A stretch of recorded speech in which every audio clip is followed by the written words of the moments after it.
Bismillahirrahmanirrahim. Assalamualaikum warahmatullahi wabarakatuh. Selamat pagi, salam sejahtera untuk kita semua. Ibu Bapak, senang sekali bisa bertemu lagi. Hari ini kita akan mendiskusikan mata pelatihan tentang kepemimpinan kewirausahaan. Sebelumnya izinkan saya memperkenalkan diri. Nama saya adalah Wendang Tumingkes Titi Suasanani. Saya adalah Wideiswara Ahli Utama di Lembaga Administrasi Negara. Ibu Bapak, mereview sedikit kepemimpinan kewirausahaan dalam kurikulum PKN 2 ada di agenda kedua, yaitu agenda kepemimpinan strategis. Sebelumnya Bapak Ibu sudah menerima organisasi adaptif dan selanjutnya akan ada materi organisasi pembelajar.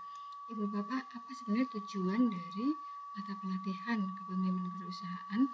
Dimaksudkan adalah untuk memahami model kepemimpinan kewirausahaan yang diindikasikan dengan kemampuan mewujudkan tujuan organisasi yang lebih efektif dan efisien melalui terobosan, inovasi-inovasi, memobilisasi stakeholder, dan optimalisasi sumber daya yang terbatas.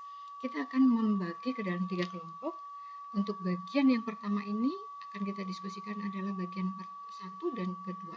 Bagian 1 adalah konsep kepemimpinan kewirausahaan dan yang kedua adalah bagaimana menggali spirit kepemimpinan kewirausahaan. Ibu Bapak, tentang kepemimpinan kewirausahaan ada pendapat 2 orang, yaitu yang mengatakan bahwa kepemimpinan adalah suatu sikap pribadi untuk memimpin pelaksanaan aktivitas dalam mencapai tujuan yang diinginkan.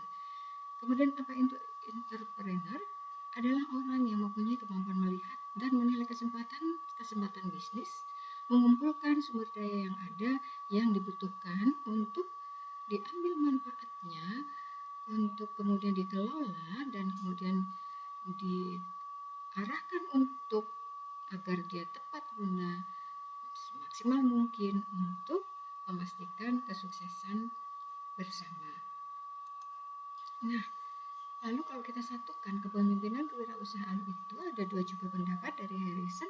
Yang pertama adalah merupakan gaya kepemimpinan yang memanfaatkan peluang dan sumber daya dengan cara yang berbeda tetapi disatukan arahnya untuk mencapai produktivitas lebih tinggi dan tujuan secara lebih efektif dan efisien.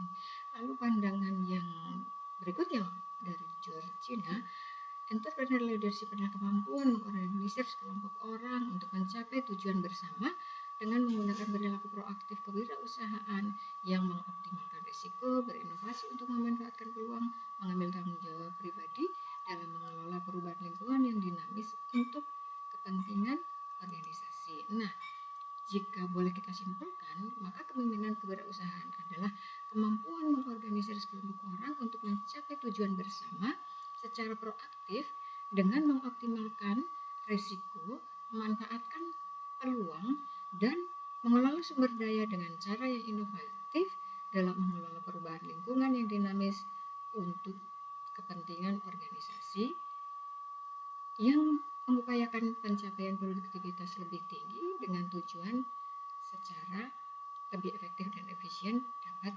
dicapai. Nah, Ibu Bapak, kita bisa mengidentifikasi ya spirit kerja apa saja yang umum ditemukan di sektor publik sebagaimana pengalaman kita semua, dan juga apa saja dari spirit yang umumnya kita temukan dalam kinerja-kinerja di sektor swasta. Saya mengidentifikasi beberapa, tapi tentu saja berdasarkan pengalaman yang selama ini, dan Bapak Ibu saya kira punya pengalaman masing-masing. Di sektor publik, orientasinya kepada pelayanan publik di bawah arahan politisi, artinya kontribusi dari politisi cukup besar, didanai oleh penerimaan negara, baik melalui pajak, PNBP, hasil bumi, dan kemudian keuntungan BUMN. Pengeluaran berdasarkan mandatori, jadi ada peraturan-peraturan perundangan yang mengatur, dan kegiatan monopoli dari pemerintah, baik yang dilaksanakan oleh TNI, polisi, pemilu, maupun proses-proses melahirkannya kebijakan.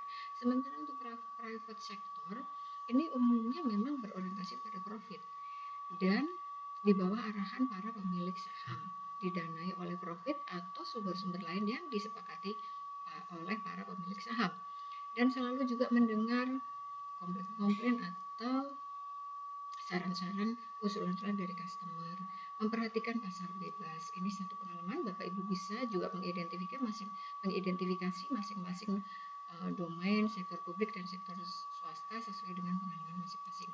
Ibu Bapak, kita akan coba menggali spirit tentang kepemimpinan wirausahaan. Mengapa kita birokrat ini harus atau dianggap membutuhkan kemampuan seorang wirausaha?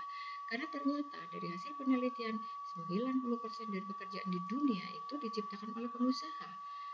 Kemudian sumber produk dan inovasi-inovasi baru juga banyak dilakukan oleh sektor usaha, oleh para wirausaha. Di negara-negara dunia ketiga, negara berkembang, para wirausahawan ini juga yang berperan menjaga ekonomi yang lesu untuk tetap hidup. Jadi pengusaha lah yang membuat ekonomi terus bergerak.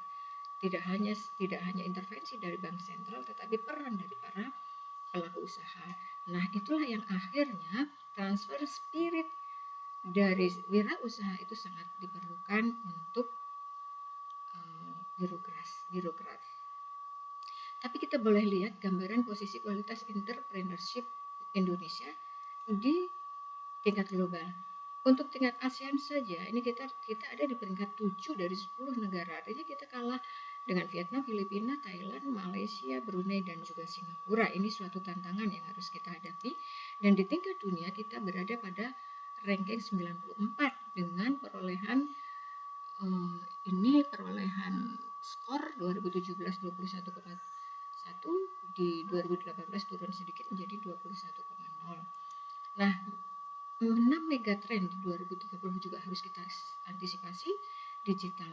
Era digital, people always on, technological convergence, ini ada bio, robotik, ada IT, kemudian sikap-sikap individualisme dan pluralisme, higher economic society, globalization 4.0, ini shifting from west to east, environmental and energy crisis, potential war, democratic change, aging population. Semua ini harus kita hadapi Ibu Bapak karena megatrend adalah kekuatan transformatif global yang akan menentukan dunia masa depan dengan dampak kepada bisnis, masyarakat, ekonomi, budaya, dan kehidupan pribadi seluruh manusia di dunia.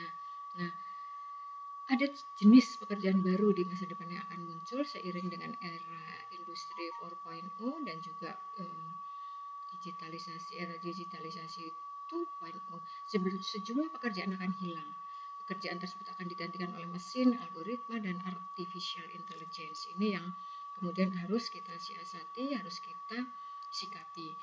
Nah, Ibu Bapak, saya mengidentifikasi ada 6 tokoh nasional yang kita coba. Bapak Ibu, saya mohon untuk membentuk kelompok supaya bisa masing-masing mengidentifikasi spirit dan traits kepemimpinan kewirausahaan pada tokoh-tokoh berikut. Yang pertama Soekarno, Khairul Tanjung, ada Sandiaga Uno, ada Murati Sudibyo, ada Dahlan Iskan, dan ada Mutiara Siti Al-Fatimah Djoko Sentono. Kami persilakan untuk lebih memudahkan kita cermati bersama film pendek ini yang berisi tentang 10 kebiasaan dari seorang entrepreneurship yang sukses. Nah, berdasarkan 10 kebiasaan tersebut, diidentifikasi kebiasaan atau sikap dan spirit kerja apa saja yang paling cocok dan melekat dengan tokoh nasional tersebut. Yang tadi ada 6 orang yang sudah kami sebutkan. Jadi kami persilahkan. Baik, itu sementara terima kasih untuk bagian 1 dan kedua. Kita akan melanjutkan ke bagian ketiga.